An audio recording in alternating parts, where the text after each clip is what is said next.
I thought my husband and his brothers were joking when they left me stranded at a rest stop 97 miles from nowhere. Find your own way back. They laughed as they drove off. I never came home. 2 years later he found me. 52 desperate messages waiting. Find your own way back, babe. That's what Brandon yelled before he gunned the engine. His brothers Cole and Grant were laughing so hard I could still hear them half a mile down Highway 77. I stood there in the middle of the Arizona desert watching their taillights fade and something inside me just snapped. Not broke, snapped. Like a wire pulled too tight finally cutting loose. They thought they were teaching me a lesson about independence. They had no idea what they'd actually done. They'd set me free. But I'm getting ahead of myself. To understand how I ended up at that rest stop, you need to know how it all began. You need to know about the man I thought Brandon was, and the life I thought we were building together. Before we continue, thank you for being here. If you believe no one deserves to be abandoned and humiliated, please consider subscribing. It's free and helps us reach others who need to hear this. Now let's see what happened next. I met Brandon Mercer 7 years ago at a charity 5K in Tucson. I wasn't a runner, still aren't, but my friend Sarah dragged me along because she thought I needed to get out more. I was 24, grinding through freelance graphic design projects in my cramped apartment, living on iced coffee and the stubborn belief that my business would eventually take off. Brandon was running the entire course in full paramedic gear. 50 pounds of equipment in September heat. He crossed the finish line drenched in sweat, grinning like he'd just won the lottery instead of voluntarily tortured himself for charity. We ended up at the hydration tent afterward, both reaching for the last bottle of water. He saw me first and handed it over without hesitation. You look like you need it more than me, he said, even though he'd just run 3 miles in gear that probably weighed more than I did. That was Brandon. At least that was the Brandon I thought I knew. He remembered everything in those early days. My coffee order, iced vanilla latte with oat milk, no whipped cream. How I hated cilantro because it tasted like dish soap. The way I needed absolute silence when I worked, couldn't even handle background music. He'd tiptoe past my home office when I was on deadline, leaving little snacks outside the door like he was feeding a shy cat. After a year of dating, he proposed on a hiking trail outside the city. Sunset painted the desert orange and pink. Tucson spread out below us like someone had spilled a box of lights across the valley. I cried. I said yes. I thought I'd found the person I was supposed to spend my life with. We got married at a small vineyard ceremony. 50 guests. String lights wrapped around mesquite trees. My mom sobbed through the entire thing in the front row. Brandon's parents flew in from Nevada, beaming with pride. His brothers were there too, Cole and Grant, standing up as groomsmen. Back then they were just part of the background. Friendly enough. Normal. I didn't know yet how much space they'd take up in my marriage. How much power I'd give them without realizing it. The first year was good. Really good. I was building my client base. Brandon was working at the fire department saving lives. And we had this little house in Midtown with a backyard barely big enough for a grill and 2 folding chairs. We'd sit out there on weekends drinking cheap beer talking about the future. Maybe kids someday. A bigger place eventually. Growing old together. Simple dreams. The kind that felt achievable. Then Cole and Grant started coming around more often. Cole was 34, 2 years older than Brandon. He worked as a diesel mechanic and always smelled like motor oil and cigarettes. He had this way of talking where everything sounded like a challenge, like he was daring you to disagree with him. Grant was 29, the youngest, bouncing between construction jobs and unemployment. He had a smirk that never quite left his face, like he knew something you didn't. At first I thought their comments were just typical brother banter. "She's got you domesticated, bro," Cole announced at our first married couple barbecue, loud enough for everyone on the patio to hear. Grant would laugh and add, "Whipped. That's the technical term." Brandon would roll his eyes, throw his arm around my shoulders, tell them to knock it off. I'd smile. Laugh it off. Tell myself that's just how brothers talk to each other. But then I started noticing things. Brandon began canceling our plans whenever his brothers called. Our anniversary dinner got postponed because Cole's truck broke down, and apparently I was supposed to understand that towing your brother's vehicle was more important than celebrating 6 years of marriage. My 30th birthday was completely forgotten because Grant convinced Brandon to go to some motorcycle rally in Flagstaff. "It's just one weekend, babe," Brandon said when I finally brought it up 3 days later. "Family's important, you know?" I nodded. Swallowed my hurt. 'Cause he was right. Family was important. I just didn't realize yet that when he said family, he didn't actually mean me. The cracks started appearing everywhere once I knew where to look. Brandon's phone became a third person in our relationship. It would buzz during dinner, during movies, during conversations I thought we were having. He'd glance down, chuckle at whatever Cole or Grant had sent, then put it face down on the table. When I asked what was funny, he'd wave his hand dismissively. Just guy stuff, babe. You wouldn't get it. I started hearing things I wasn't supposed to hear. Brandon on speakerphone in the garage, laughing with his brothers about me. How I needed the thermostat at exactly 72 degrees. How I'd reorganized his tools without asking, putting everything in labeled bins like some kind of control freak. Their laughter bounced off the concrete walls while I stood frozen in the kitchen doorway, holding a dish towel and wondering when I'd become the punchline. But these were small things. Petty things. The kind of things that felt too insignificant to start a fight over. So I didn't fight. I adjusted. I made myself smaller, quieter, easier. I laughed at Cole's jokes even when they weren't funny. I complimented Grant on job interviews that never led anywhere. I cooked Brandon's favorite meals and pretended not to notice when he spent our date nights texting his brothers. I told myself this was what marriage looked like. Compromise. Sacrifice. Choosing your battles. I told myself I was being too sensitive, too needy, too much. I told myself a lot of lies back then. When Brandon announced his buddy Mike was getting married in Sedona, I was actually excited at first. A weekend away. Just the two of us. A chance to reconnect. But then he added, I was thinking we could bring Cole and Grant. Make it a guy's trip. You don't mind, right? That twist in my stomach should have been my answer. But instead I smiled and said, sure, that sounds fun. Because that's what I did. I said sure. I said yes. I said whatever kept the peace. Brandon insisted we take his truck instead of my Honda. More room for everyone, he explained. It made sense. Except it also meant I'd be trapped for 3 hours with no escape route if things went south. The drive to Sedona should have been my warning. Should have been the moment I demanded he turn around. The brothers whispered in the backseat like kids planning mischief. Every time I glanced back, they'd go quiet and exchange looks. Brandon's hand stayed locked on the steering wheel, knuckles white, eyes fixed on the road. What are you guys talking about back there? I asked once, trying to sound casual. Nothing, Haley, Grant said with that permanent smirk. Just brother stuff. Brandon didn't look at me. Didn't defend me. Didn't tell them to cut it out. All three of them kept checking their phones. Trading glances in the rearview mirror. Like they were following some script I hadn't been given. By the time we pulled into the Cactus Creek rest stop, 97 miles from home, my hands were shaking. The place was basically abandoned. One building with bathrooms. A vending machine. A faded sign warning that the next services were 50 miles ahead. Bathroom break, Brandon announced, pulling up to the gas pump. I grabbed my purse and practically ran for the restroom, just wanting a minute alone to breathe. The bathroom was disgusting. Broken soap dispenser. No paper towels. But I splashed water on my face and told myself I was being paranoid. That I was manufacturing problems that didn't exist. When I walked back out into the blinding September heat, they were already in the truck. Engine running. All three of them staring at me through the windshield. I walked toward the passenger door, confused but not yet scared. Brandon rolled down the window. That's when I saw his smile. Not the smile I'd fallen in love with 7 years ago. Something else. Something colder. And that's when he said it. Find your own way back, babe. The engine roared. Gravel sprayed. And just like that, the life I thought I had disappeared into the desert heat.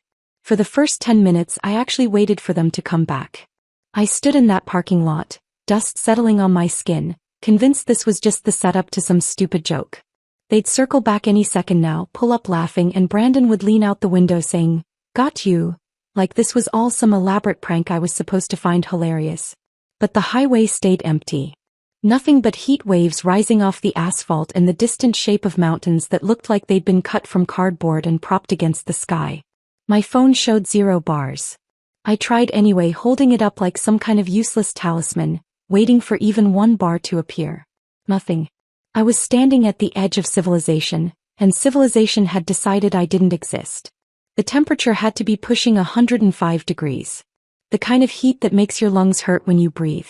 I had half a bottle of water in my purse and $12 cash. The vending machine outside the restroom building looked like it hadn't been restocked since the 90s. That's when the reality started sinking in. Not all at once. More like cold water filling a bathtub 1 degree at a time until suddenly you realize you're freezing. They weren't coming back. Brandon had actually left me here. His brothers had convinced him to abandon his wife in the middle of the desert, and he'd gone along with it. Smiled while he did it. Made it sound like he was doing me a favor. It's a lesson, babe. I thought about his face when he said those words. The casual cruelty in it. Like I was a dog who needed training instead of a person he'd promised to love. I started walking. Highway 77 stretched ahead like a ribbon someone had dropped and forgotten. My sandals weren't made for this. Strappy things I'd worn because they looked cute, not because they were functional.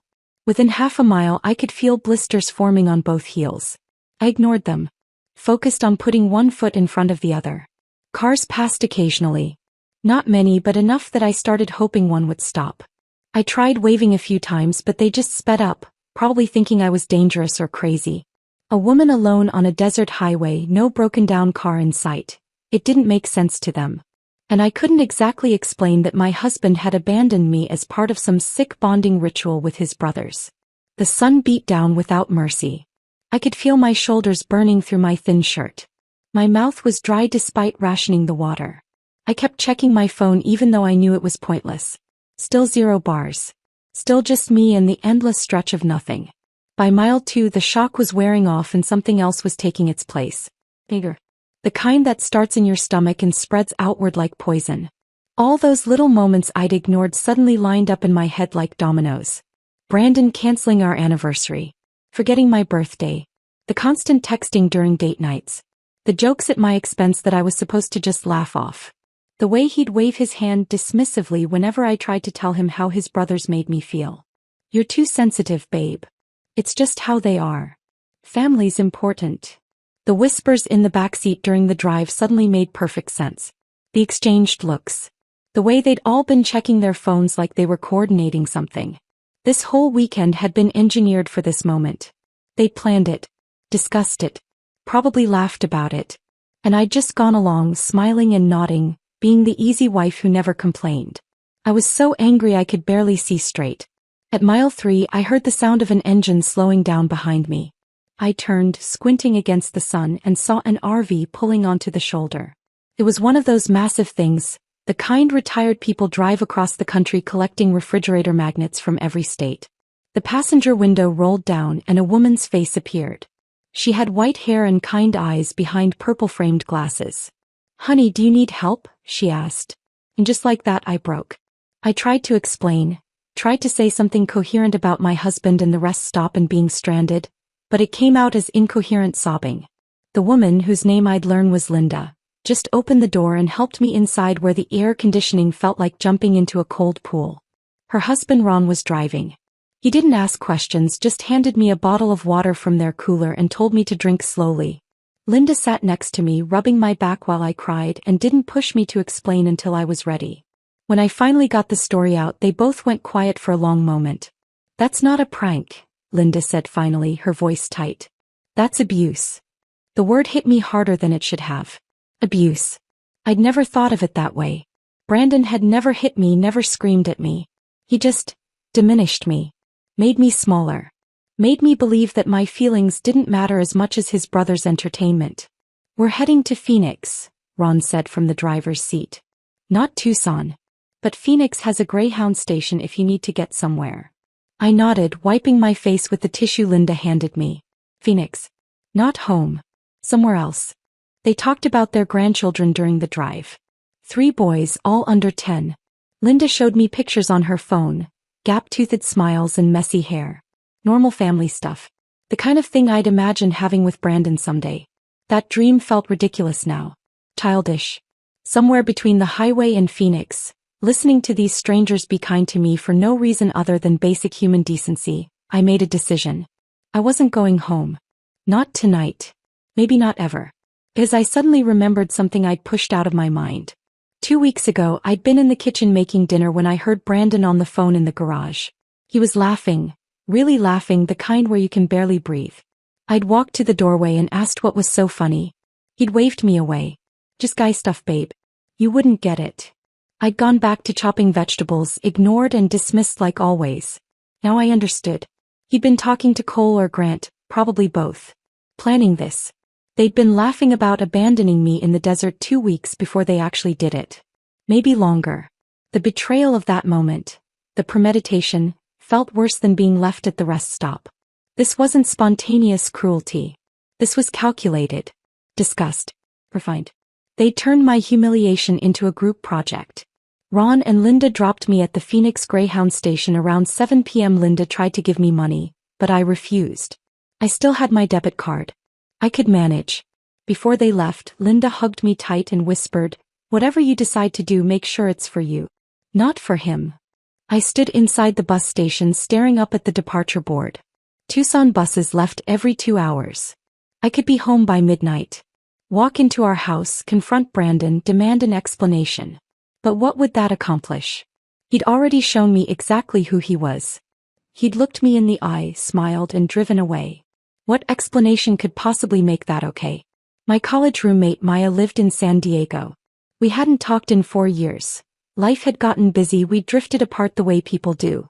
But she'd sent me a message last Christmas saying if I was ever in California, her door was always open. I pulled out my phone. Still no missed calls from Brandon, which told me everything I needed to know. He wasn't worried. He was probably at the wedding by now, drinking with his brothers, congratulating himself on teaching me some kind of lesson. I walked up to the ticket counter. "1 ticket to San Diego," I said. "One way." The clerk printed the ticket without comment. $140. The bus left in 30 minutes. I turned off my phone before boarding. Powered it completely down. I wanted Brandon to sweat. Wanted him to wonder. Wanted him to feel even a fraction of what he'd put me through. The bus was half empty. I chose a seat near the back and pressed my forehead against the window. As we pulled out of Phoenix and headed west, I watched the desert landscape blur past and thought about all the red flags I'd ignored. The canceled anniversaries. The forgotten birthdays. The constant refrain of family first while treating me like I was optional. 6 hours to San Diego. 6 hours in the dark, crossing state lines, leaving behind the life I'd built. 6 hours to decide I was done being the wife who made herself smaller to fit into someone else's world. The bus hummed along the interstate, and somewhere around the California border, I felt something inside me shift. Not break. Not shatter. Transform. The bus pulled into San Diego at 2 in the morning.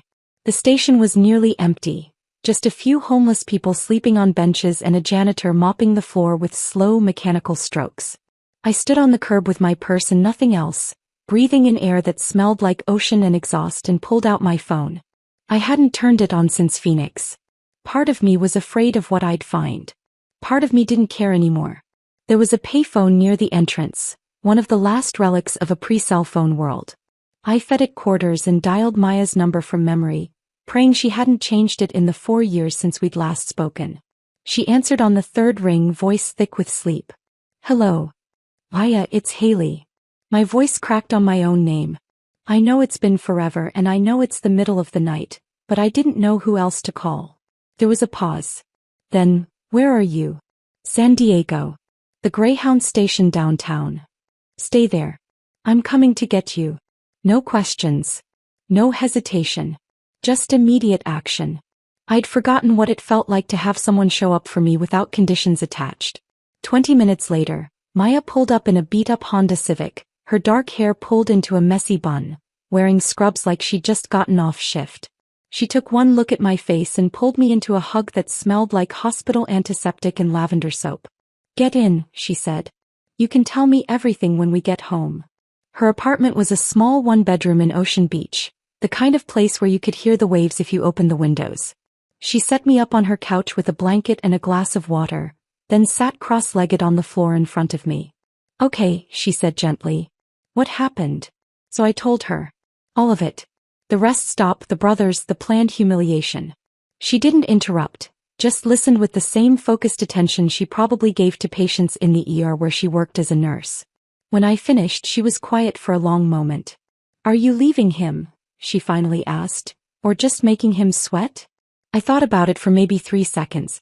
"I'm leaving him." She nodded like I'd just given the right answer to a test question. Good. You can stay here as long as you need.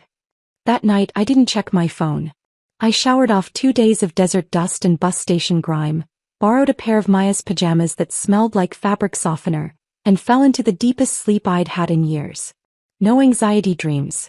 No waking up at 3 a.m. wondering if Brandon was upset about something.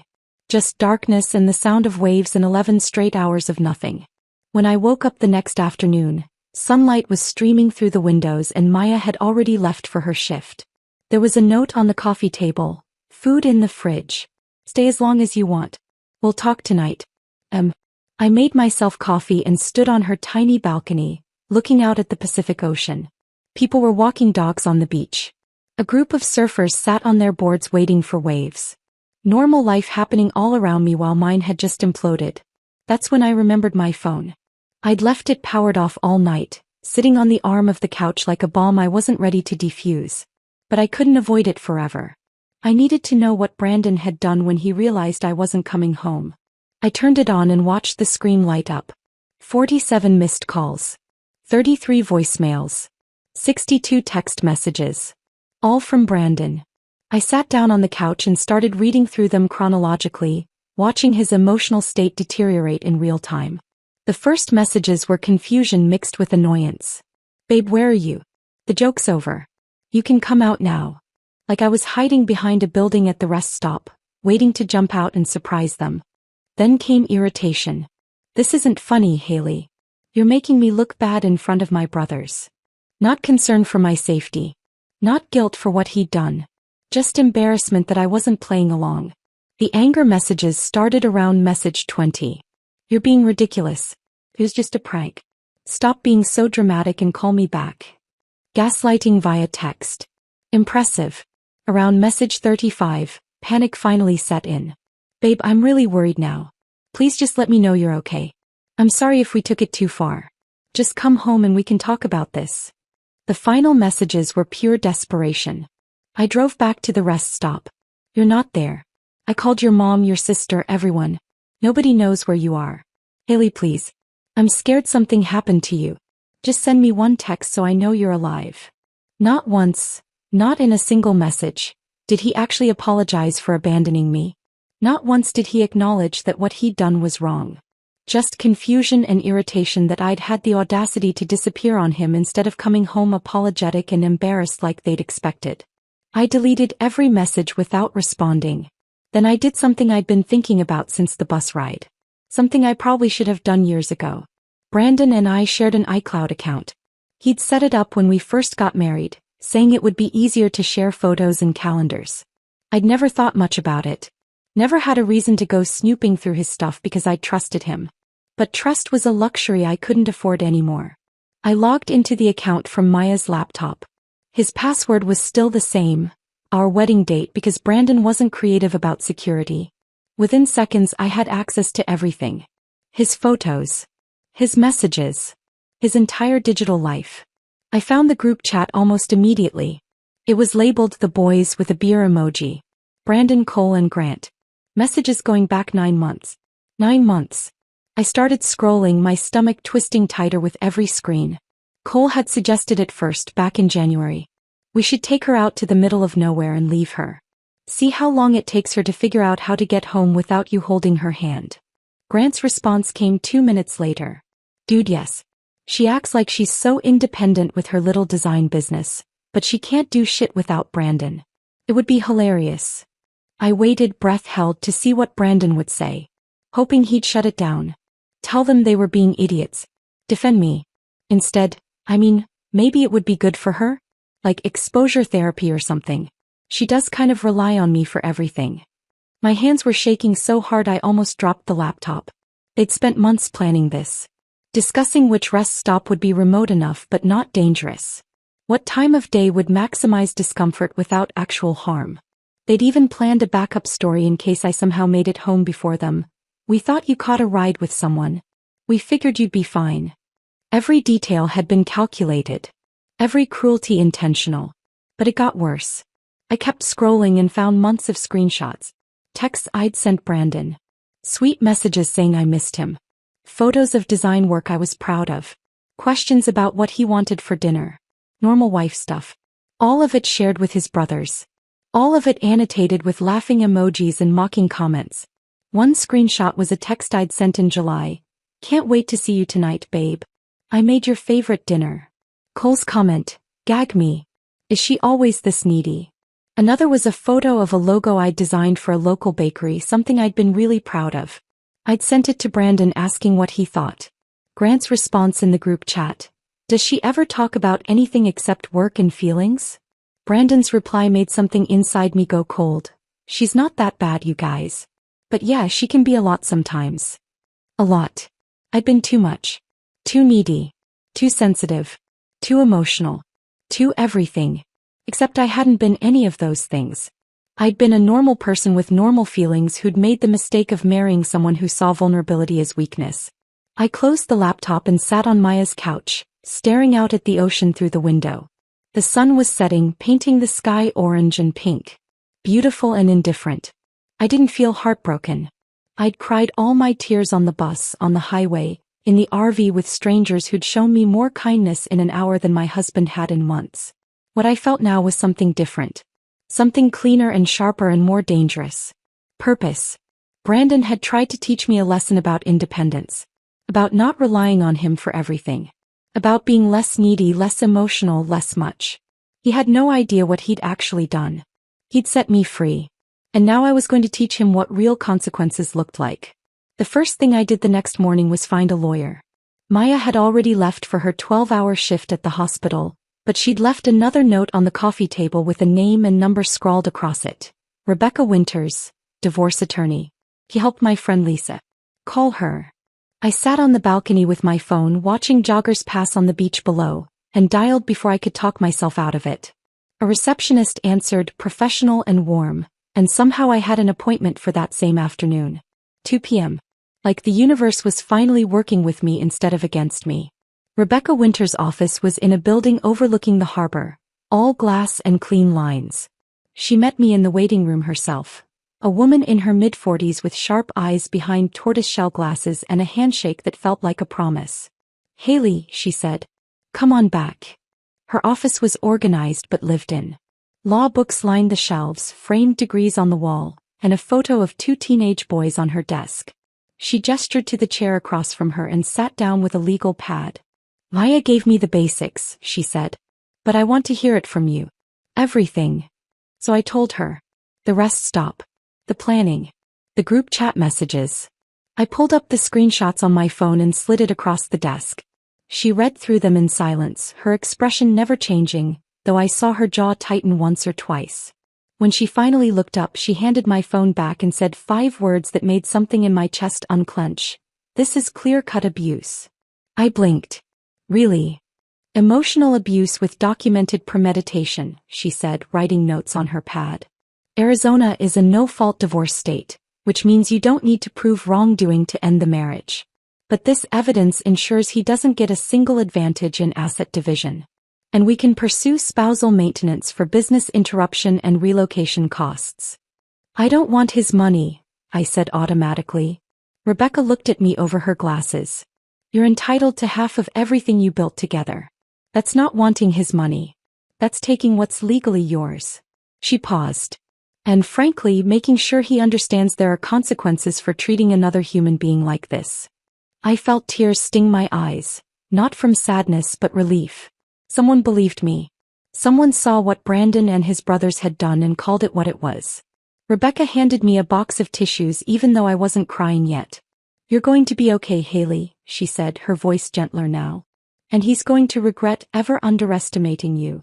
That afternoon, Maya helped me open a new bank account at a credit union near her apartment. We sat in uncomfortable chairs across from a banker named Steve who processed everything without asking questions. When it was done, I had my own account.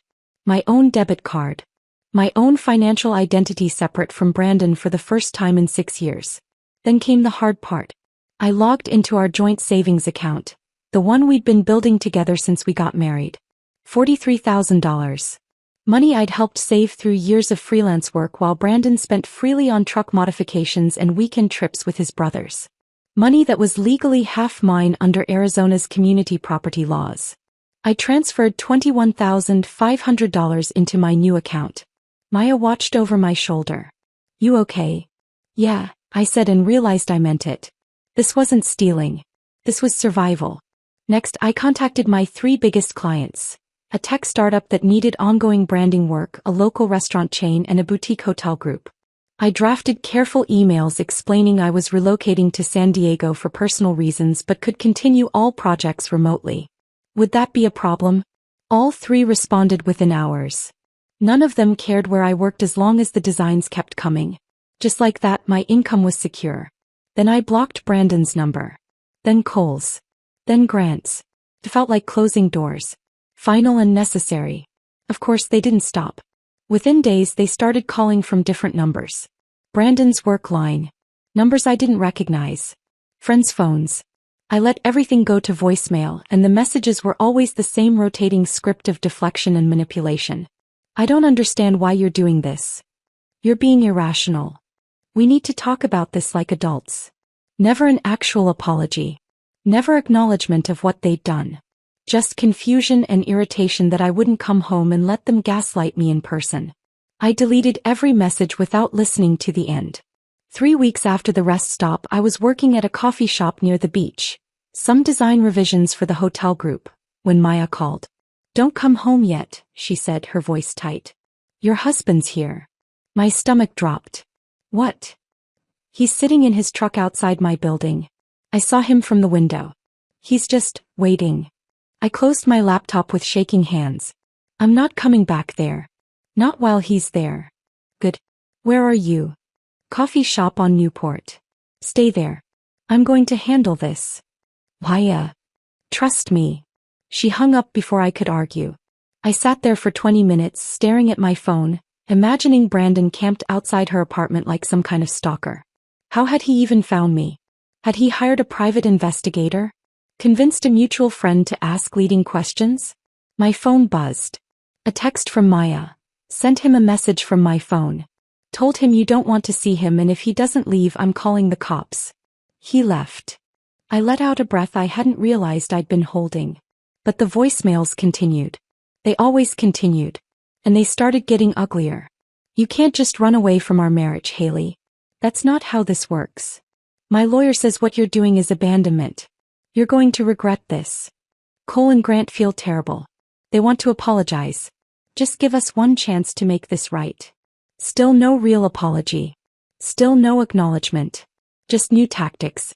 New angles of manipulation disguised as concern. I blocked every new number. Deleted every message. Built a wall between my old life and this new one brick by brick. Living with Maya, I started noticing things I'd forgotten about myself. Small things that felt enormous in their significance. I liked true crime documentaries. Brandon had always mocked them, called them depressing garbage, so I'd stopped watching them. Now Maya and I binged entire series on her couch, yelling at the TV when investigators missed obvious clues. I preferred my coffee black. For years, Brandon had insisted I'd like it better with cream and sugar, and I'd started making it that way because it was easier than arguing. Turned out I'd been right the first time. Black coffee tasted better. I worked best at night.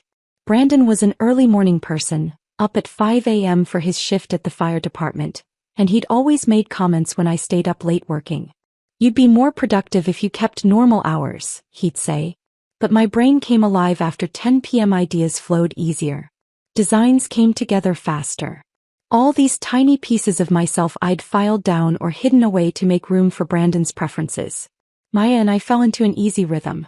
She'd work her 12-hour shifts at the hospital, and I'd have dinner waiting when she got home. Nothing fancy, just pasta or stir-fry or whatever I could make with her limited kitchen supplies. We'd eat on her balcony overlooking the ocean, drinking cheap wine and talking about everything and nothing. She told me about her ex-boyfriend, Derek, who'd convinced her to invest in his business opportunity. Some cryptocurrency scheme that tanked within months. He drained $8,000 from her savings before she finally kicked him out. I felt so stupid, she said one night, watching the sunset turn the ocean orange. Like I should have seen it coming. You're not stupid, I said. You trusted someone you loved. That's not stupidity. That's being human. She looked at me. You know that applies to you too, right? I did. Sort of. I was starting to. The anxiety dreams stopped. The ones where I'd wake up at 3 a.m. in a panic, convinced I'd forgotten something important or done something to upset Brandon. Now I slept through the night, deep and dreamless, and woke up to the sound of waves instead of alarm clocks. I started smiling again. Real smiles, not the performance smiles I'd worn around Brandon's brothers. Maya would say something ridiculous and I'd laugh. Actually laugh. And it felt like remembering a language I used to speak fluently. One morning, about a month after I'd arrived in San Diego, I woke up and realized I hadn't thought about Brandon in over 24 hours. Hadn't checked to see if he'd tried calling from a new number. Hadn't rehearsed arguments in my head or imagined confrontations that would never happen. I just lived. And it felt like the first real breath I'd taken in years. 4 months after the rest stop, Rebecca called me into her office with news I'd been both dreading and anticipating. "We're filing today," she said, sliding a stack of papers across her desk. "I wanted you to see everything before it goes through." I picked up the petition for dissolution of marriage and stared at my name typed in official legal font. Haley Marie Brennan versus Brandon James Mercer. Seeing it in black and white made it real in a way nothing else had. "How long until he gets served?" I asked. 48 hours, maybe less. Rebecca leaned back in her chair. "Be prepared for him to react. This is when people either accept reality or double down on denial." Brandon doubled down. His attorney's response arrived within a week, and reading it made me feel physically ill. According to their counterclaim, I was the villain in this story. I'd abandoned our marriage without warning or attempt at reconciliation. I was unstable, irrational, running away from a harmless prank between family members. They painted Brandon as the concerned husband desperately trying to save his marriage while his mentally unwell wife refused all contact. I sat in Rebecca's office while she read through the filing, my hands clenched so tight my nails left marks in my palms. "They're trying to gaslight you through legal documents," Rebecca said, setting the papers down. "But here's the good news. They just handed us everything we need." She'd already been 3 steps ahead. While Brandon's attorney was drafting their fiction, Rebecca had hired a forensic digital specialist who'd pulled GPS data from Brandon's phone records. She spread the timeline across her desk like evidence at a crime scene. "Look at this," she said, pointing. "Your husband's phone pinged at the Cactus Creek rest stop at 2:17 p.m. on September 14th. Then 18 minutes later, it's pinging along Highway 77 heading north, away from Tucson toward Sedona. No stops. No turnarounds. Straight to the wedding venue, where he checked in at 5:43 p.m. She pulled out more documentation. Social media posts time-stamped and screenshot. Cole and Grant at a bar in Sedona at 9:47 p.m. that same night, raising beers with captions like, "Epic weekend with the boys," and "Teaching life lessons." Another photo showed all 3 of them at breakfast the next morning, hungover but grinning, wearing matching t-shirts that said, "Brotherhood over everything." They documented their own cruelty, Rebecca said, and there was something almost satisfied in her voice. They were so confident you'd come crawling back that they didn't even try to hide the celebration. I stared at the photos. Brandon looked happy, relaxed, like a man who'd just pulled off something clever instead of someone who'd abandoned his wife in the desert. Something fierce and hot rose in my chest. Not quite anger anymore. Something colder. More focused. "When do we respond?" I asked. "I'm filing our counter-response tomorrow." Rebecca gathered the papers. "And trust me, they're going to regret every word they wrote." The next blow came from an unexpected direction. I was at Maya's apartment on a Tuesday afternoon, working on a logo redesign for the boutique hotel group, when my phone rang. My mother's name appeared on the screen. We'd been talking more since I'd left. Weekly check-ins where she'd ask how I was doing and I'd give her carefully edited versions of the truth. But something in her voice was different this time. "Haley, honey," she said. "Brandon came by the house." My stomach dropped. "When?" "This morning. He showed up right after your father left for work." She paused. "He wanted to know if I'd heard from you. If I knew where you were." I closed my laptop, my full attention on the phone now. "What did you tell him?" "Nothing." I said I didn't know. Another pause. "But honey, he seemed really worried. He said you're having some kind of breakdown. That you disappeared after a small disagreement and won't answer anyone's calls." I could hear it in her voice, That little seed of doubt. My mother had always liked Brandon. He'd been charming at family dinners, helpful around their house, the kind of son-in-law who remembered birthdays and brought wine to Thanksgiving. Mom, I said carefully. Did he tell you what the small disagreement was about? He said it was a misunderstanding. That his brothers played a prank that went too far, but he's been trying to apologize for weeks and you won't let him. A prank. That's what he was calling it. Not abandonment. Not cruelty. Just a prank that went too far. I took a breath and told her everything. The real version. The rest stop, the planning, the group chat messages that went back 9 months. The GPS data showing he'd driven straight to the wedding while I was stranded. The social media posts celebrating while I walked 3 miles down a highway in the desert heat. The silence on the other end of the line stretched so long I thought the call had dropped. Mom. I'm here. Her voice sounded different now. Smaller. Oh Haley. Oh honey. I had no idea. He seemed so genuine. That's what he does, I said. He makes people believe his version of things. I'm so sorry. He was crying now. I should have known. I should have asked more questions. You didn't know because I didn't tell you. I was too embarrassed. You have nothing to be embarrassed about. Her voice was fierce now, the mom voice from my childhood when someone had hurt me. That man. I can't believe he would do something like that. We talked for another hour. By the end, she'd promised not to give Brandon any information about me, to tell my father everything, to stop being polite if Brandon showed up again. You're my daughter, she said before we hung up. Not him. You. 2 days later, I got a message that hit differently. It was from Sarah, my friend back in Tucson. We'd been close once, grabbed coffee weekly, complained about clients, celebrated each other's wins. She'd been at my wedding, had toasted to our happiness with champagne she'd bought specifically because it was my favorite. The message was casual.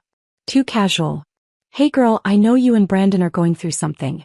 He came by asking if I knew where you were. I didn't tell him anything, but I wanted to give you a heads up. Hope you're doing okay. I stared at the message for a long time before responding with a simple, thanks for letting me know. But something felt wrong. The phrasing. The timing.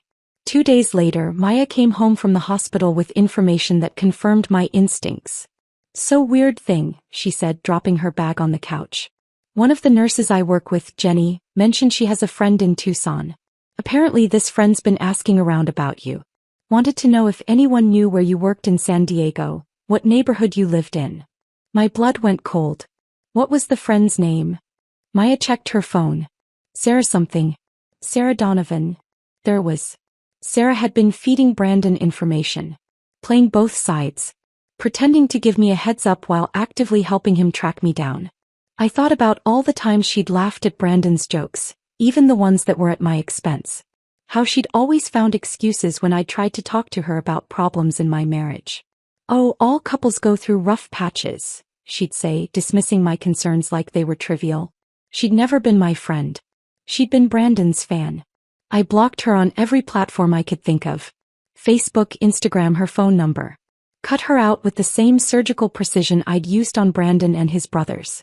Maya watched me do it. You okay? Yeah. And I meant it. Just getting rid of dead weight. Trust was a luxury I couldn't afford anymore. And I was done pretending otherwise. Rebecca called the next week with an update that made everything worth it. We need to meet, she said. I have something to show you. Her office was organized chaos when I arrived. Files spread across her desk, her computer screen showing what looked like social media profiles. She gestured for me to sit. Brandon's attorney is still pushing hard on the abandonment narrative, she said. Claiming you left without cause, that you're being vindictive. But I've been busy. She turned her laptop around. On the screen were Facebook photos I'd never seen. Cole and Grant at the wedding, arms around each other, wearing those matching brotherhood over everything shirts. Another photo showed Brandon in the background, mid-laugh, holding a beer. The timestamp read 9:47 p.m. September 14th. The same night they'd left me. There's more, Rebecca said, clicking through. Breakfast photos the next morning. All 3 of them looking exhausted but happy. A video someone had posted of Grant making a toast at the wedding, talking about the bonds of brotherhood that nothing can break. They documented everything, Rebecca said. They were so sure you'd come home embarrassed and apologetic that they didn't even think to hide it. I stared at the photos. At Brandon's face. At the evidence of his celebration. We're going to bury them with this, Rebecca said quietly. Every single piece. And for the first time since that rest stop, I felt something that wasn't anger or hurt or betrayal. I felt power. The hearing was scheduled for a Tuesday in March, exactly 18 months after that rest stop. I woke up at 5 a.m. even though the hearing wasn't until 10. Couldn't sleep. Kept running through everything in my head, imagining all the ways it could go wrong. What if the judge didn't believe me? What if Brandon showed up with some explanation that made me look crazy? What if his attorney was better than Rebecca? Maya made me eggs I couldn't eat and coffee I drank too fast. She'd taken the day off work to come with me, sitting at the kitchen table in her scrubs from the night shift, refusing to leave me alone. You're going to be fine, she said for the third time. Rebecca knows what she's doing. I nodded, but my hands were shaking when I tried to put on my earrings. Rebecca had told me what to wear. Simple, professional, sympathetic. I'd chosen a navy dress that didn't wrinkle, minimal makeup, my hair pulled back in a low ponytail. Nothing flashy. Nothing that could be used against me. I looked like someone's kindergarten teacher or a librarian. Harmless. Trustworthy. The opposite of the unstable, vindictive woman Brandon's attorney had painted in his filings. The courthouse was downtown, all concrete and glass with metal detectors at the entrance and security guards who looked bored. Maya held my hand while we waited for Rebecca in the lobby. People moved around us. Lawyers in suits, defendants in their best clothes, families clustered together whispering. Everyone here was having the worst day of their life in one way or another. Rebecca arrived at 9:30, carrying a leather briefcase and wearing a charcoal suit that meant business. She looked calm. Confident. Like she'd done this 1,000 times and knew exactly how it would end. Ready? She asked. I nodded, not trusting my voice. We took the elevator to the 3rd floor and walked down a hallway that smelled like floor polish and anxiety. Rebecca pushed through a set of double doors into a courtroom that was smaller than I'd expected. More like a large office than the dramatic spaces you see on TV. Brandon's attorney was already there. A man in his 50s wearing a suit that probably cost more than my first car. He was setting up files at the defendant's table, looking unbothered by everything. But Brandon wasn't there. I scanned the courtroom twice, thinking maybe I'd missed him. But no. Just his lawyer. Rebecca noticed me looking. Interesting, she murmured. Brandon's attorney approached us before we could sit down. Ms. Winters, he said, extending his hand. Dale Morrison. Rebecca shook it without warmth. Mr. Morrison. My client won't be attending today, Morrison said. He's dealing with a family emergency. How convenient, Rebecca said dryly. Morrison smiled like she'd told a joke. We're prepared to proceed without him if the court allows it. A family emergency. That's what he was calling it. I knew the truth though. Brandon couldn't face what he'd done. Couldn't sit across from me and pretend he was the victim while Rebecca dismantled his lies piece by piece. He was a coward. Always had been. The judge entered at exactly 10 a.m. A woman in her early 60s with silver hair and the kind of sharp eyes that suggested she'd heard every excuse in the book and believed none of them. The bailiff called the court to order and everyone sat. Judge Patricia Harmon. I'd looked her up online the night before. 20 years on the bench, reputation for no-nonsense rulings, 3 grown children. Rebecca had seemed pleased when we'd gotten her name. Good sign, she'd said. Judge Harmon doesn't have patience for games. The judge reviewed the documents in front of her while the courtroom sat in silence. I tried to keep my hands still in my lap, but they kept twisting together. Maya had wanted to come in with me, but only Rebecca was allowed at the table. She was sitting in the gallery behind us instead, a steady presence I could feel without turning around. Finally, Judge Harmon looked up. Mr. Morrison, she said. Your client isn't present? Morrison stood. No, Your Honor. He's dealing with a family emergency but has authorized me to proceed on his behalf. The judge made a note. Very well. Let's begin. Morrison went first and I had to hand it to him. He was good at his job. He painted a picture of me that barely resembled reality. According to him, I was unstable, vindictive, irrational. A woman who'd abandoned her marriage after a minor misunderstanding between family members, and then disappeared without warning, refusing all attempts at reconciliation. My client's wife left their home and marriage without any communication, Morrison said, pacing in front of the judge's bench like he was performing for a jury that wasn't there. She cut off all contact, blocked his attempts to reach her, and has shown no willingness to engage in any form of mediation or counseling. What we have here, Your Honor, is abandonment in its clearest form. I felt my jaw clench. Abandonment. He was actually using that word.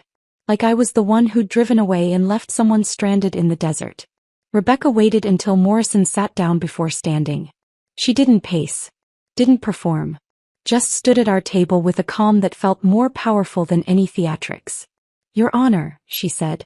Mr. Morrison has presented a version of events that is not supported by the evidence. May I? The judge nodded. Proceed. Rebecca approached the bench with a folder. What Mr. Morrison calls a minor misunderstanding was actually a premeditated act of cruelty planned over 9 months. She handed copies to the judge and Morrison. These are screenshots from a group chat between Mr. Mercer and his brothers Cole and Grant Mercer. As you can see, they discussed abandoning Mrs. Mercer at a remote rest stop in extensive detail, including timing, location, and backup stories if she somehow made it home before them. The judge read in silence. I watched her face, looking for any reaction, but she gave nothing away. Rebecca continued. Furthermore, we have GPS data from Mr. Mercer's phone showing that immediately after abandoning his wife 97 miles from home with no transportation and no cell service, he drove directly to a wedding in Sedona where he, and I quote from his brother's social media post, partied all night with the boys. She pulled out more documents. Photos this time. The ones from Facebook. Cole and Grant in their matching shirts. Brandon in the background laughing. The timestamp clear and damning. This was not poor judgment, Your Honor. This was calculated emotional abuse. And when Mrs. Mercer exercised her right to leave an abusive situation, Mr. Mercer began a sustained harassment campaign using multiple phone numbers to circumvent her attempts to block contact. Morrison stood. Your Honor, if I may. The judge held up a hand. I have questions first. She looked directly at Morrison. Your client claims this was a harmless prank. Can you explain why he and his brothers documented and celebrated it on social media while Mrs. Mercer was stranded? Morrison opened his mouth, then closed it.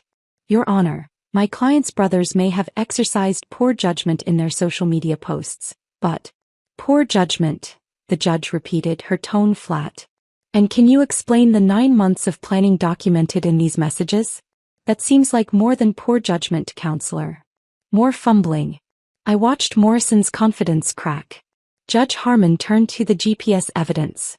According to this timeline, your client drove directly from the rest stop to Sedona, checked into a hotel and attended a wedding. He made no attempt to verify his wife's safety. No calls to local hospitals or police. He simply continued with his weekend plans. She looked up from the documents, and her expression was something I'd remember for the rest of my life. Not angry. Worse. Disappointed. Your client drove to a wedding and partied while his wife was abandoned 97 miles from home with no transportation, no cell service, and no way to contact help. That's not poor judgment, Mr. Morrison. That's cruelty. I felt tears sting my eyes. But for the first time in months they weren't tears of hurt. They were tears of validation. Someone in authority was finally calling it what it was. Judge Harmon closed the file folder in front of her with a decisive snap. I'm granting the divorce as requested, she said. Assets will be divided equally with no spousal support awarded to either party. Both parties are financially independent and capable of supporting themselves. She paused, looking directly at Morrison.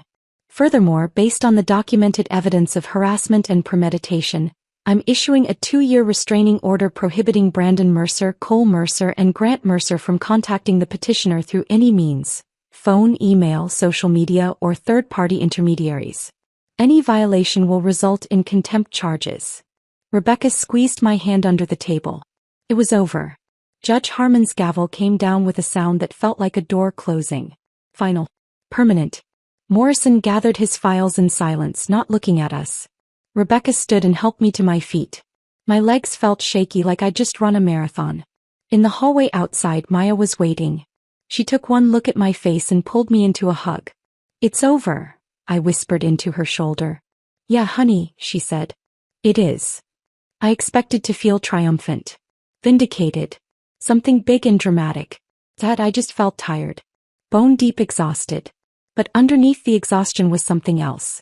Something lighter. Freedom. I walked out of that courthouse into San Diego sunshine that felt warmer than it had any right to in March, and realized I'd just closed a chapter I'd never wanted to write. Now finally I could start living my own story. Rebecca took Maya and me out for lunch after the hearing. A little bistro near the courthouse that specialized in overpriced salads and celebratory champagne. I barely tasted any of it. My mind was still back in that courtroom replaying Judge Harmon's words. That's not poor judgment. That's cruelty. Someone had finally said it out loud. So what now? Maya asked, spearing a piece of grilled chicken. I set down my fork. I built something new. And that's exactly what I did. With the divorce settled and $21,000 sitting in my personal account, I went looking for office space. Not because I needed it, I'd been working from Maya's couch for months just fine, but because I wanted it. Wanted something that was mine.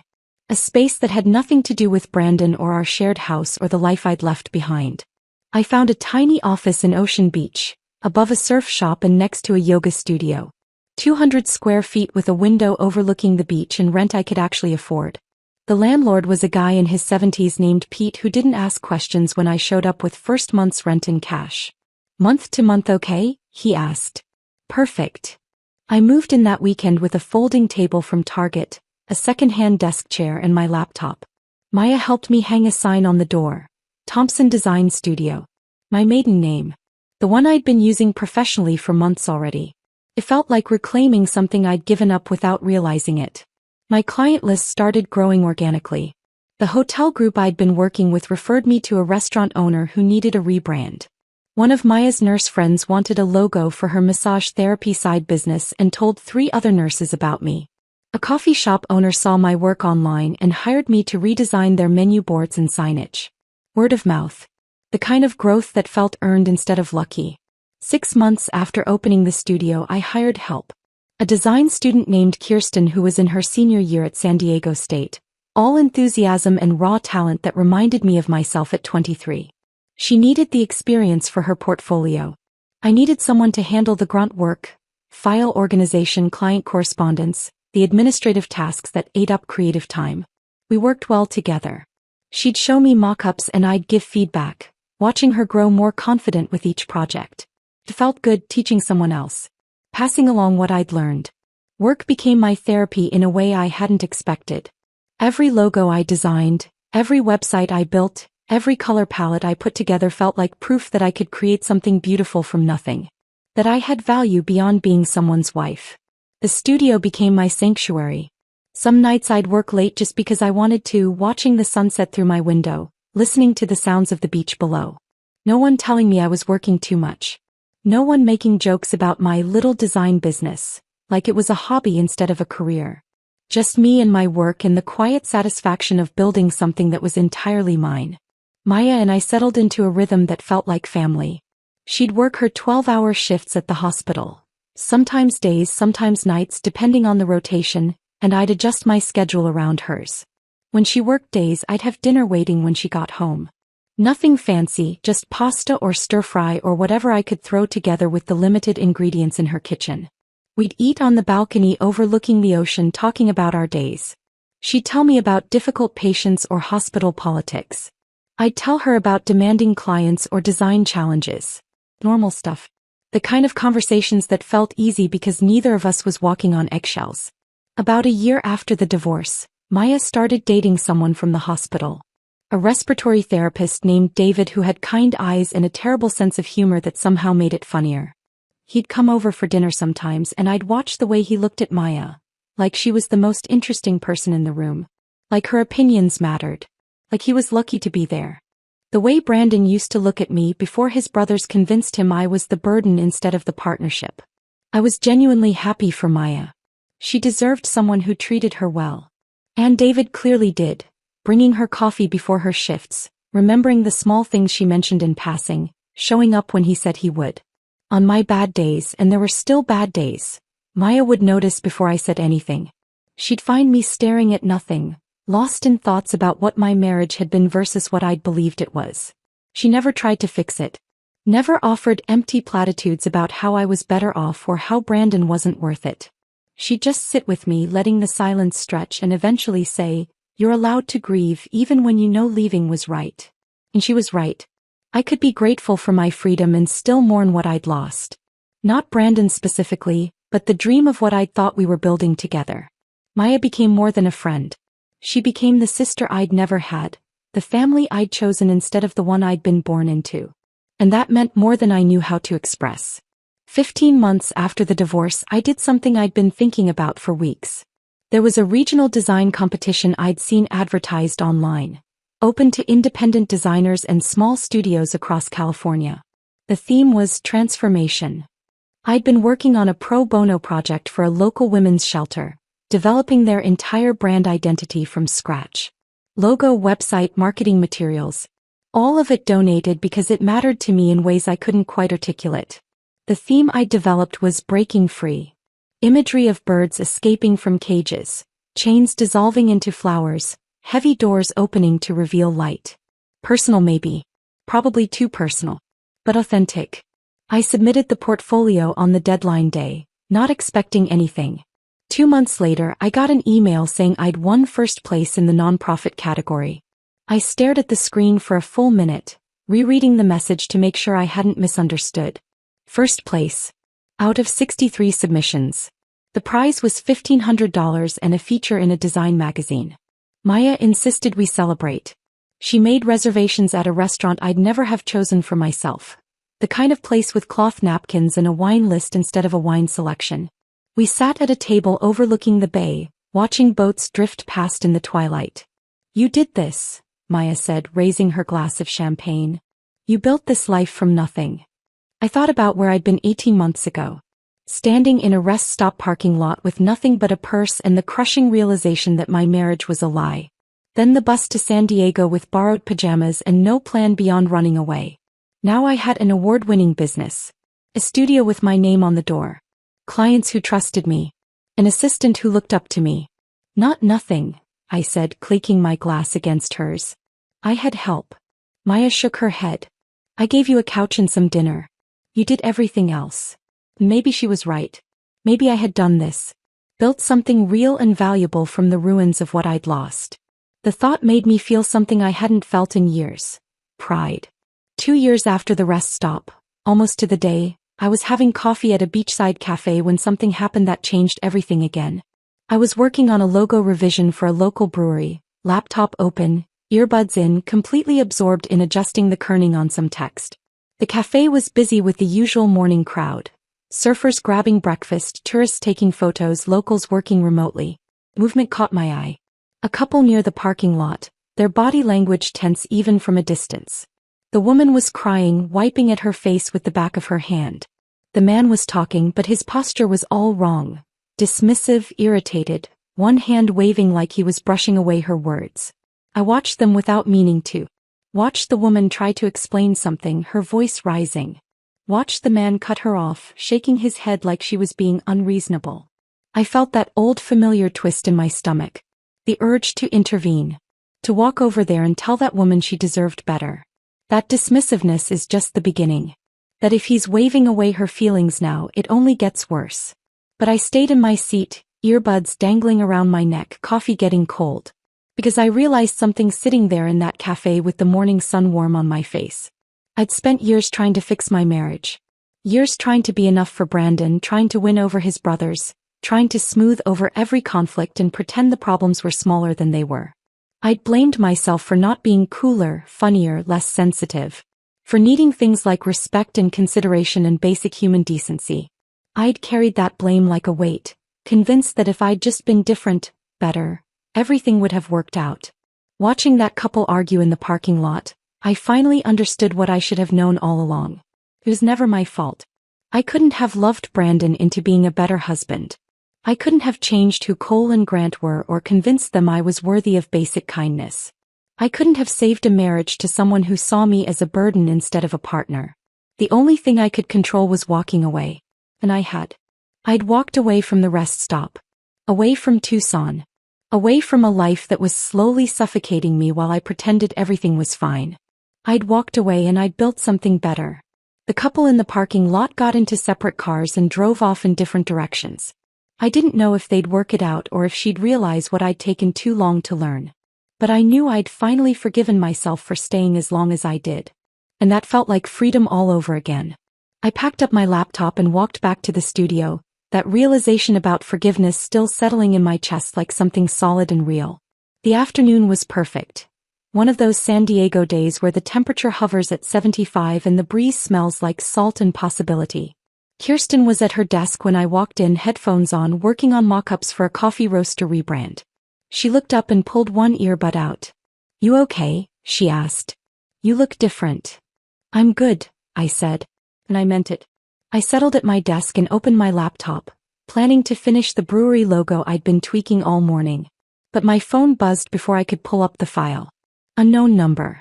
I almost dismissed it. Probably spam or a client calling from a number I didn't have saved. But something made me open it. "Haley, it's Brandon. Please don't delete this." My stomach dropped. I stared at the screen, reading the first line over and over.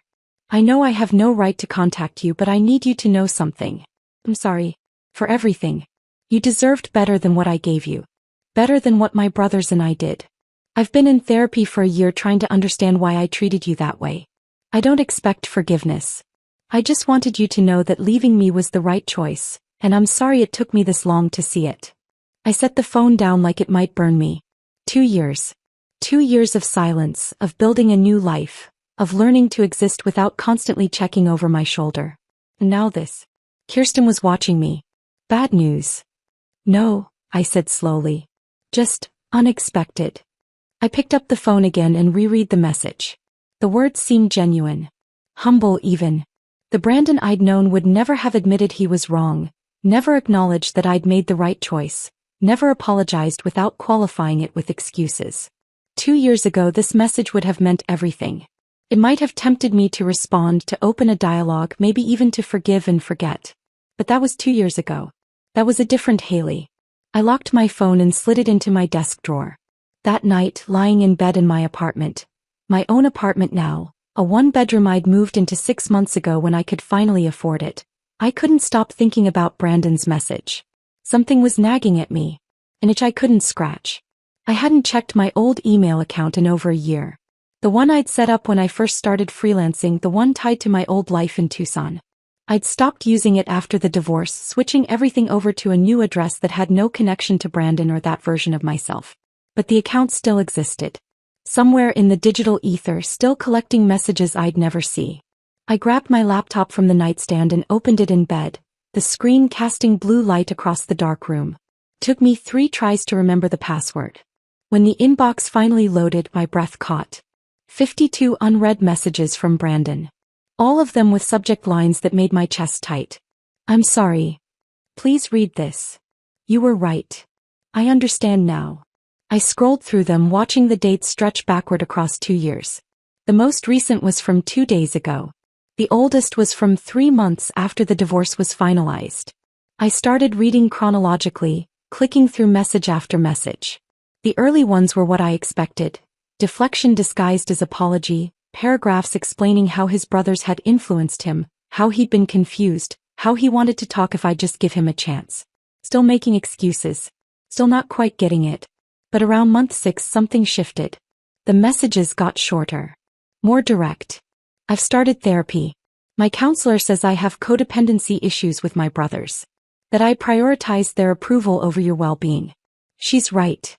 Month 8. Cole and Grant still don't think they did anything wrong.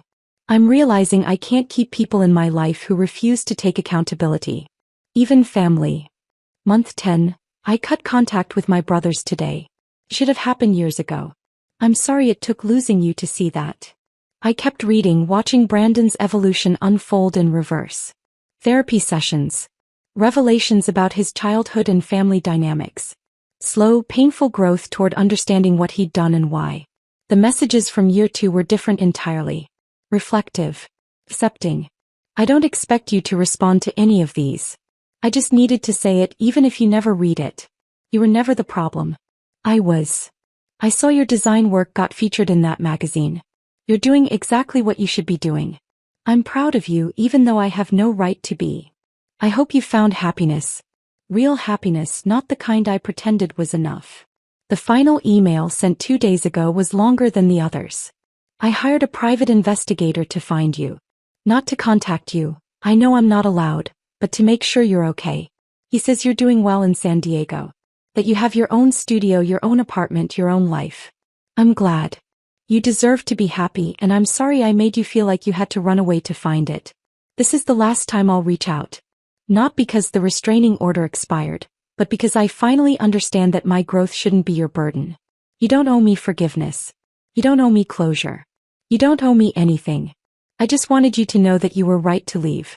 About everything. I'm sorry I made you doubt yourself. I'm sorry I made you feel small. I'm sorry I chose my brothers over my wife. I'm sorry for all of it. I hope you never think about me. I hope you've moved on so completely that this message is just an annoyance instead of a wound. You deserve that kind of peace. Be happy, Haley. Brandon. I closed the laptop and sat in the darkness of my bedroom, listening to the distant sound of waves through the open window. Brandon's growth seemed genuine. The kind that comes from actual work instead of performance. He'd acknowledged everything. The cruelty, the planning, the choice to prioritize his brothers, the way he'd made me feel like I was the problem. 2 years ago I'd needed to hear exactly these words. They would have validated every doubt, every moment I'd questioned whether I was overreacting or being too sensitive. Part of me felt vindicated reading them now. He finally understood what he'd destroyed. Finally saw the truth I'd been trying to show him for years. But the bigger part of me, the part that mattered, felt nothing. Not anger. Not satisfaction. Not even pity. Just indifference. Because the Haley who'd needed Brandon's apology didn't exist anymore. That woman had stood in a desert rest stop believing she'd somehow failed, that she should have been better, cooler, less needy, less much. I'd left her behind somewhere between the Greyhound bus and the courthouse steps. The woman I'd become didn't need Brandon to admit he was wrong. Didn't need his validation or his belated understanding. I'd built a new life without him, a new identity, a new understanding of what I deserved. Brandon's growth was good for him. I was genuinely glad he'd gotten therapy, cut ties with his toxic brothers, learned to be accountable. But it didn't change anything for me. The next morning I was at the studio early, coffee in hand, working on the brewery rebrand Kirsten had mentioned. My phone buzzed with a text from her. New client inquiry. Local bookstore wants signage and social media graphics. Interested? I smiled and started typing a response. Then I opened my laptop and navigated to my email settings. Found that old account. The one with 52 messages from a man I used to be married to. I hovered over the delete account button for maybe 10 seconds. Then I clicked it. A confirmation screen appeared. Are you sure? This action cannot be undone. I clicked yes. The account disappeared. Brandon's messages disappeared with it. The last thread connecting me to that old life severed. I felt lighter immediately. My phone buzzed again. Maya, dinner tonight? David's cooking and he's convinced he can make pad thai better than the restaurant. I laughed and texted back, I'll bring wine. Outside my window, the ocean sparkled in the morning sun. Surfers were already out catching waves. Tourists walked the boardwalk with ice cream. A street musician was setting up his guitar near the pier. Life happening all around me. Normal, beautiful, ordinary life. I'd figured out my own way back just like Brandon had yelled at me to do in that rest stop parking lot. But I hadn't found my way back to him or to Tucson or to the woman I'd been when I was trying to be enough for someone who would never value me. I'd found my way back to myself. To the person I'd been before I started shrinking to fit into someone else's idea of who I should be. And that person was happy. Genuinely, completely happy. Not because Brandon had apologized. Not because he'd finally understood what he'd lost. Not because I'd won some imaginary war or proven I was right all along. But because I'd built a life so full and so satisfying that the people who'd hurt me had become irrelevant footnotes in a story that was no longer about them. That was the real revenge. Not making them suffer but making them irrelevant. I opened a new design file and got to work. The best way back wasn't to them. It was to me. And I'd never been happier. If this story of finding freedom had you hooked from start to finish, hit that like button right now. My favorite part was when the judge called Brandon's actions what they really were: cruelty, not a prank. What was your favorite moment? Drop it in the comments below. Don't miss more powerful stories like this. Subscribe and hit that notification bell so you never miss an upload. Oh, I sat there for a moment, feeling both sorry for Haley and outraged at Brandon and his two brothers. As someone who has witnessed friends being bullied in this kind of marriage, husbands prioritizing their brothers over their wives, gradually making their wives feel inferior, I found Haley's story a sharp wake-up call. I was so angry at Brandon, angry at the way he coldly laughed when he abandoned his wife in the scorching desert 97 miles from home, just for a joke with his brothers. But then, Haley's disappearance and her building a new life made me applaud. Not a dramatic revenge, but a powerful silence, transforming pain into freedom. Ending with Brandon's apology email, but Haley choosing indifference, I felt truly warm inside. It reminded me that sometimes the best revenge is to live better without looking back. This story is not only sad, but also inspiring. Women can rise from the ashes, and isolation is not an end, but a beginning. I cried when Haley looked out at the San Diego ocean, not out of regret, but out of pride for her. The story is told through Haley's flashbacks interspersed with present-day observations, with a slow pace in building the conflict, erupting in abandonment, and then shifting to a healing journey. I've analyzed it in chronological order to clearly show the transformation from victim to victor. Meeting in early marriage, introduction, building a foundation for false happiness. 7 years ago, Haley, a freelance graphic designer, met Brandon, a paramedic, at a 5K charity run in Tucson. They dated for a year before getting married, with Brandon initially being very considerate, remembering her iced vanilla latte with oat milk, avoiding cilantro because she hated it. They built a life in Midtown Tucson, dreaming of their future family. But Brandon's brothers, Cole, 34, a mechanic, and Grant, 29, intermittently unemployed, started interfering, calling Haley whipped, being bossed around by her wife, and mocking her independence. Analysis. This plot point creates a sweet, bitter contrast, like the honeymoon phase in a toxic marriage. It reveals the underlying manipulation. Brandon gradually prioritizes his brothers, canceling celebrations, Haley's birthday, like her 30th birthday, and laughing along when they mock her. Haley makes herself smaller, quieter, to maintain peace, a typical red flag of emotional abuse. Marital breakdown and the trip to Sedona, escalating conflict, a warning sign. Brandon becomes increasingly addicted to his phone, mocking Haley in garage chats with his brothers and dismissing her worries with, "You're too sensitive, babe." They're just kidding. Haley ignores the red flags to maintain harmony. The trip to the wedding in Sedona becomes a flashpoint. Brandon insists on bringing Cole and Grant along, calling it a guy's trip, despite Haley's displeasure. In the truck, the brothers whisper nonsense, and Brandon remains silent, not defending his wife. Analysis. This is a subtle buildup of tension, reflecting Brandon's codependency. The flashback reveals he planned to abandon Haley 2 weeks prior. Not spontaneously, but a deliberate betrayal. It criticizes the toxic bro code culture where siblings override marriage. Abandonment at the rest stop and the journey of survival. Climax. Complete breakdown. At the Cactus Creek rest stop on Highway 77, 97 miles from home.